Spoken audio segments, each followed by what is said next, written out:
E aí pessoal, tudo beleza? Bem-vindos outra vez ao canal Coleção Paralela. E hoje é segunda-feira.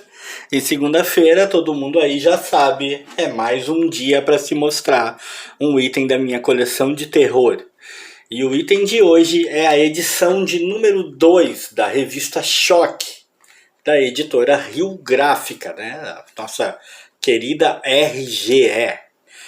Cara, quando eu encontrei essa edição, quando eu encontrei esse número da revista Choque, que aliás foi o único número que eu consegui, eu infelizmente nunca encontrei nenhum outro, eu fiquei tremendamente feliz.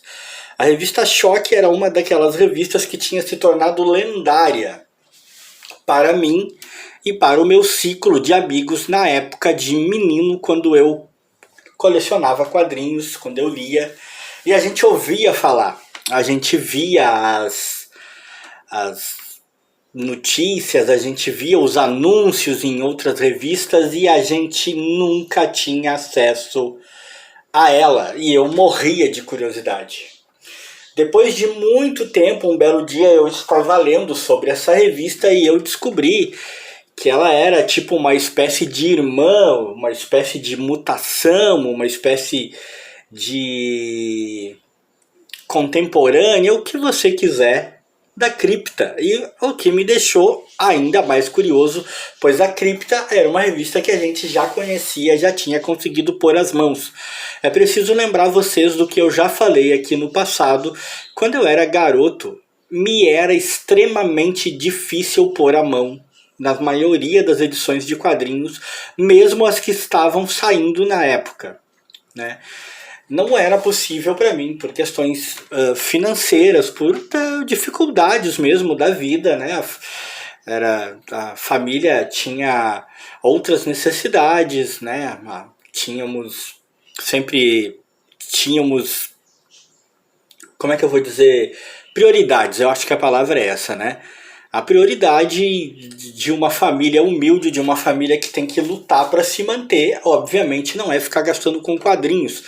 Muitas vezes parece tolice. Hoje em dia, quando eu paro para pensar, às vezes eu me permito me pegar pensando, mas uma revista em quadrinhos na época custava uma miséria. Como é que podia ser tão difícil para eu ganhar uma revista em quadrinhos?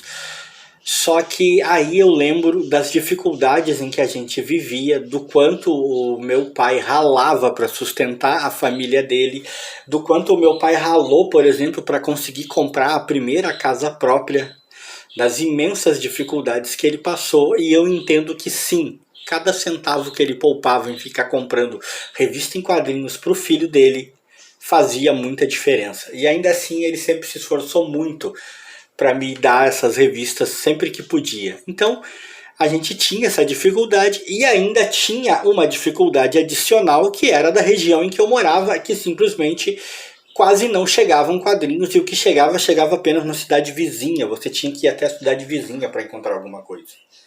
Mas um belo dia, eis que finalmente eu topo com uma edição da revista Choque. E ela, por um lado, simplesmente não me decepcionou de maneira alguma. Por outro, ela me deu sim, e eu suponho que essa é uma sensação que eu só tive porque eu só vinha pôr as mãos numa edição depois de adulto, né? Talvez quando menino eu não tivesse essa sensação, mas ela me deu também uma sensação enorme de mais do mesmo. Por quê? Porque a revista Choque é realmente uma cripta, né? Uma revista cripta com outro nome, né? É da Warren, né? Todos nós sabemos, é da Warren também. Ela teve, se não me engano, no Brasil 5 edições, eu posso estar errado. Eu lembro que eu, uma certa época aí, acabei procurando saber, até para entender as dificuldades que seria de encontrar alguma edição pelo menos, e eu lembro de ter ficado meio desanimado, porque na época parece que eu descobri que só haviam tido 5 edições. Agora eu não tenho certeza se é isso mesmo, mas creio que é. Se alguém aí souber, quiser dar a informação mais precisa nos comentários, será bem-vindo. Mas ela era muito a cripta, né? Tanto no que se propunha, quanto, graças aos céus, e agradeçamos por isso, a qualidade do que era publicado. Era uma revista com o padrão da Warren, tinha grandes artistas, grandes, ó, a gente pode ver aqui o índice, né? Ó, por favor, salve as crianças, Neve, segunda geração, Assassinato no Campo, Não Foi Apenas Uma Noite, Compulsão para Matar, Encurralado e A Sombra do Machado. Né? É uma edição de outubro de 1977. E a Choque contava com grandes artistas e grandes escritores na época. Ó, por favor, salve as crianças é um exemplo de uma arte impecável, em que você pode ver ó, a história do Bill Dubey e os desenhos do Martin Salvador. E quem não conhece, né? Quem já não leu alguma coisa do Martin, né? Já não viu o trabalho dele. O cara tem um traço incrível. Essa era uma das questões que me chamava a atenção na cripta.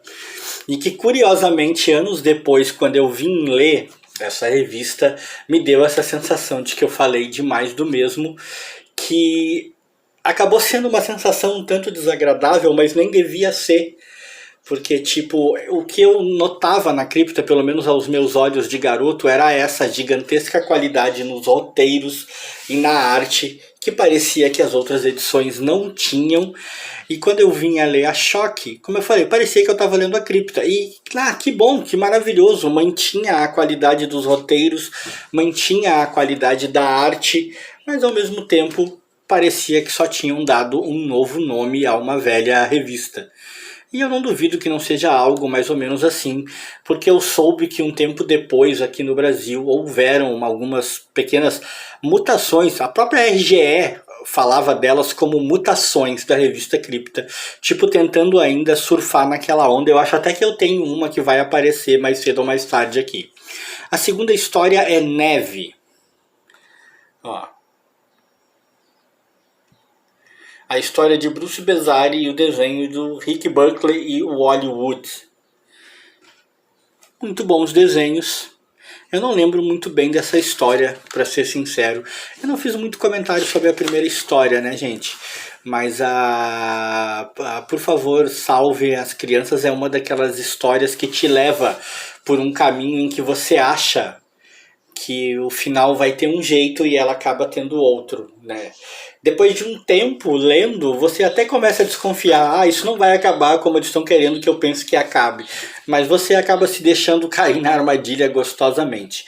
Essa história aqui, a Neve, eu para ser sincero, tenho pouca memória dela. Eu acho que não é uma história da qual eu tenha gostado muito, né? Até para eu ter perdido. Depois nós temos uma história do Esteban Maroto, um cara que dispensa apresentações, principalmente para quem curte um certo erotismo, né? Temos aqui, parte 1, Hamilton, 2076, né? Temos aqui uma espécie de provável transposição, né, do flautista, né? A história, ela, cara, não é ruim. Eu nunca fui super fã do trabalho do Maroto, tá? Eu sempre achei extremamente criativa a maneira com que ele conduzia as coisas, mas eu já comentei em outros vídeos que essa coisa do terror ou da ficção científica que estava sempre presente nas revistas de terror da época, tá sempre apelando pro erotismo. Muitas vezes me cansa, porque eu gosto daquele terror mais visceral, mais pesado, e o Esteban Maroto é um cara que gosta muito de belas formas, né? Sempre gostou. Temos aqui Assassinato no Campo, uma história de Bruce Jones com desenhos do Carmine Infantino e do Bernie Wrightson, que eu não sei se eu falei certo, mas seja como for, conheço o trabalho dos dois, principalmente do Carmine. Quem não conhece, né? Quem não leu as revistas do eixo Marvel DC e não conhece o trabalho do cara. Então a arte é impecável. O roteiro, nem tanto. Tá? O roteiro não é assim tão especial.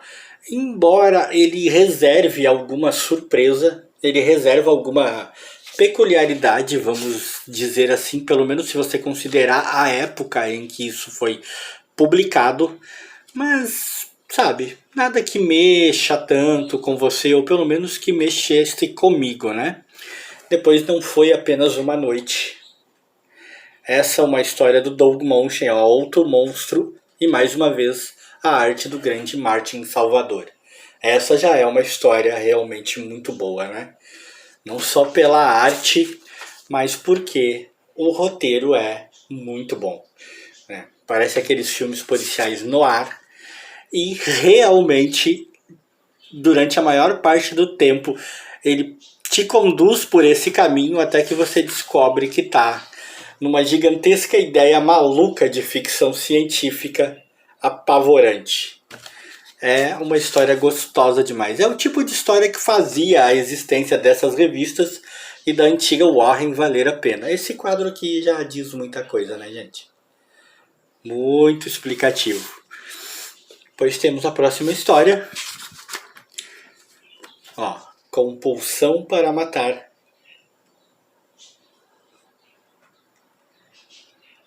Com Jim Stanton na história e os desenhos do Neal Adams.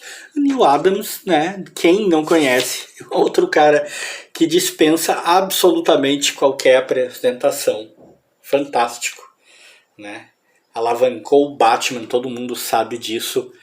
E a história é muito calcada em acontecimentos reais nos Estados Unidos naquela época, né? Dos chamados atiradores. Uma realidade que, infelizmente, até mesmo hoje em dia ainda assombra não só os americanos, mas o mundo, né? E a história tem esse fundo.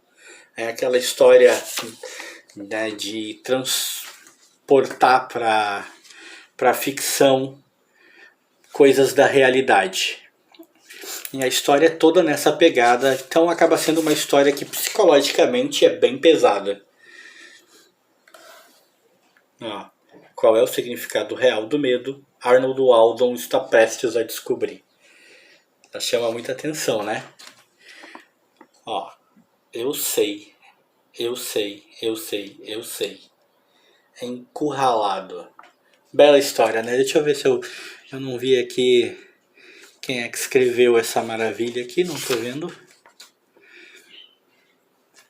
Curiosamente essa história, pelo menos por enquanto, tá sem os créditos, né? Mas é uma história também calcada na ficção científica, e eu não me recordo muito dela também. Aí temos essa outra, A Sombra do Machado, com desenhos do Russ Hatt e história do Dave Sims. Outros dois caras muito bons. Mais uma vez aquela arte muito bem calcada, muito bem realista, que fazia este ser, sempre na minha opinião, o melhor terror que já foi feito e escrito no planeta, cara. Era bom demais, era muito bom. Olha essa cena aqui, ó. E essa palavrinha, ela piscou. Eu amo as revistas de terror desse período, as revistas de terror que publicavam o material da Warren. Eu sou muito apaixonado, eu curto demais tudo que eu tenho dessa época, que vem dessa editora. E são as melhores histórias de terror que existem, na minha opinião. Adoraria ter as outras edições da Shock. Espero um dia poder ter. Se você não tem e encontrar, não pense duas vezes, compre. Não só porque eu acho que não é um material fácil de achar, mas porque a leitura vai valer muito a pena. Se você gostou, deixa like.